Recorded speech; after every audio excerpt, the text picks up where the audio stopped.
আমার যে ভাইরা হাজার হাজার ভাইরা শহীদ তারা ভাগ্যবান, তাদের পরিবার আজকে তালিকাভুক্ত। আমার যে ভাইরা আজকে অসুস্থ তাদের পরিবার আজকে তালিকাভুক্ত।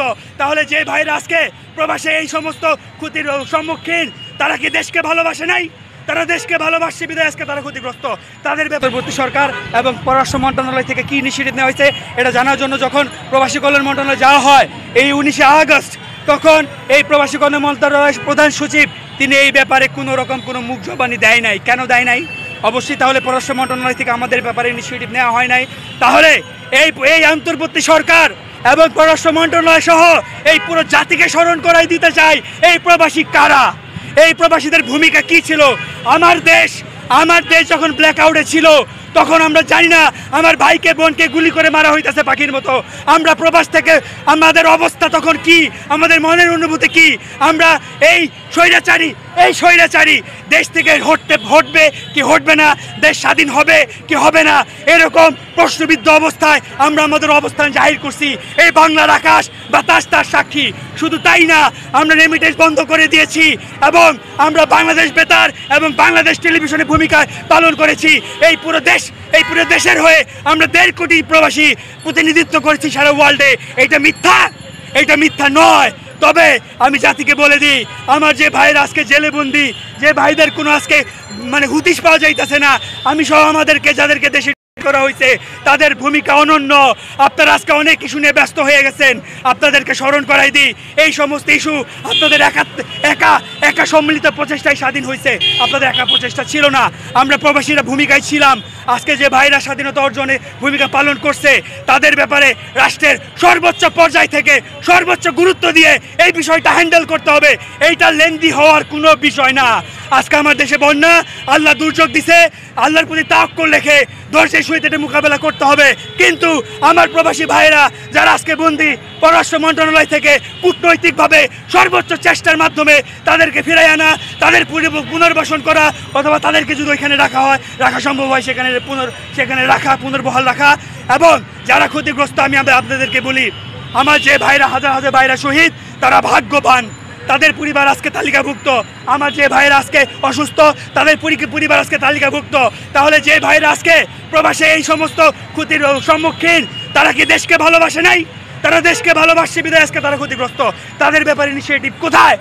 আমি বলতেছি না আপনারা অস্বীকার করতেছেন, কিন্তু এটা যথোপযুক্ত গুরুত্ব দেওয়া লাগবে। এত সমস্ত ইস্যু অবশ্যই তা হ্যান্ডেল করতে হবে, কিন্তু প্রবাসীদের ব্যাপারটা সর্বোচ্চ অগ্রাধিকার দেওয়া লাগবে। এটাই আমার দাবি। আমার ব্যক্তিগত যে অভিজ্ঞতা, আমি 17 দিন আন্ডারগ্রাউন্ডে ছিলাম। আমাকে বলা হয়েছিল 35 সাল পর্যন্ত আমাকে আন্ডারগ্রাউন্ডে রাখা হবে। আমি অসুস্থ, আমি মনের জোরে কথা বলতেছি। আমাকে 5 দিন ইমিগ্রেশন জেলে রাখা হয়েছিল। আমি তাদেরকে বলছিলাম আমি ইনভেস্টর, তোর এখানে উদ্যোক্তা, আমার কোনো রং নাই, আমি আমার দেশকে ভালোবাসি। এই কারাপ্টেড গভর্নমেন্ট যা করতেছে, আমার দেশের জন্য যা কিছু প্রয়োজন, যতটুকু প্রয়োজন আমি বলেছি, কিন্তু আমি রাষ্ট্রীয় ষড়যন্ত্রের শিকার হয়েছি। এই কথাগুলো সত্য না মিথ্যা তা প্রিভিয়াস চেক করেন, আকাশে বাতাসে তা সাক্ষী। তাহলে আমি যেটা বলতে চাই, খুব দ্রুত এই বিষয়টা আপনারা নিষ্পত্তি করবেন এবং যথোপযুক্ত অগ্রাধিকার দিবেন।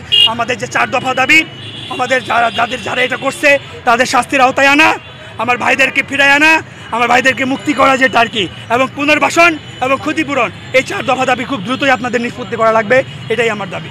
দুবাই সিকিউরিটি ফোর্স ইন্টেলিজেন্স তারা কেন আমার ব্যাপারে বাংলাদেশে যে প্রবাসী কল্যাণ মন্ত্রণালয় থেকে বা এই যে কনসুলেট জেনারেল এই BM জামাল ও সহ যারা এই যে আমি যখন ফেস দ্য পিপলের কথা বলি, এই কারাপ্টেড গভর্নমেন্টের দালালি করতেছিল, এই জামাত এবং বিএনপির চক্রান্ত হিসেবে তারা যখন আখ্যায়িত করতেছিল, তখন এই কারাপ্টেড গভর্নমেন্টের কুটা কেন লাগবে এই সমস্ত বিষয়ে, এবং তারা মিথ্যাচার করতেছিল, দাঁত ভাঙা জবাব দিই, ওইখান থেকে আমাকে তারা ফাইন্ড আউট করে এবং এই BM জামালের কাছে আমার ব্যাপারে রিপোর্ট করা হয়। আমাকে বলা হয় যে আমার বিষয়টা, আমি অনেক বিস্তারিত কথা, আমাকে রিমান্ড সেলে জিজ্ঞাসা করা হয়, তুই এই দেশের মিটিং মিছিলের নেতৃত্ব দিতেছস? আমি বলি আমি কোনো নেতৃত্ব দিই নাই, কেননা আমাকে যখন রুম থেকে অ্যাটাক করা হয়, আমার ফোনটা সাথে সাথে নিয়ে যাওয়া হয়, আমার পাসপোর্টের ID চাওয়া হয়। আমাকে রিমান্ড সেলে যখন এই কথা জিজ্ঞাসা করতেছিল, আমি বলতেছিলাম যে আমার মোবাইল তো নিয়ে গেছে, আমি যদি কোনো মিটিং মিছিলে ডাক দিই তাহলে সেটা তো এখানে থাকবে, আমি যে কনভারসেশন করছি ওটা থাকবে, আমি তো ডিলিট করতে পারি না, তোরা চেক দে। আমি কথা বলছি দেশের হইয়া, সেটা দেশের স্বার্থে, দেশকে ভালোবাসি বিদায়। তোর দেশে মিটিং করে অযোগ্য এরকম কিছু আমি করি নাই, তোরা চেক দে। আমাকে বলে তুই দিছস, আমাকে লেখা দেখাইলো, এই যে দেখ তুই এখানে লেখা আছে যে 7:30টায় গোলসুক থেকে আমরা পারফিউম মাঠ থেকে আন্দোলন চালাই দিব, আপনারা সবাই থাকবেন। কই, আমি তো এই পোস্ট দিই নাই, তাহলে চক্রান্তটা কে করছে? চক্রান্তটা কে করছে প্রশ্ন আপনাদের কাছে। তখন আমি তাদেরকে বলছি যে আমি তোর দেশে উদ্যোগ নিয়ে আসছি, আমার দেশকে ভালোবাসি। আমার যে ভাইরা আজকে দেশের জন্য এইভাবে মিটিং মিছিল করছে, তারা আবেগ আপ্লুত হয়ে ভুলবশত করছে, কিন্তু চূড়ান্ত স্বার্থ আমরা দেশকে ভালোবাসি, তো আমাদেরকে মাফ করে দে। আমাকে বলা হয়েছিল 35 সাল পর্যন্ত রেখে দিবে, 35 সাল পর্যন্ত আন্ডারগ্রাউন্ডে ওই ওরকম একটা মেন্টালিটিতে 17 দিন আমি ছিলাম। আমি জানি এটা কত তিক্ত অভিজ্ঞতা।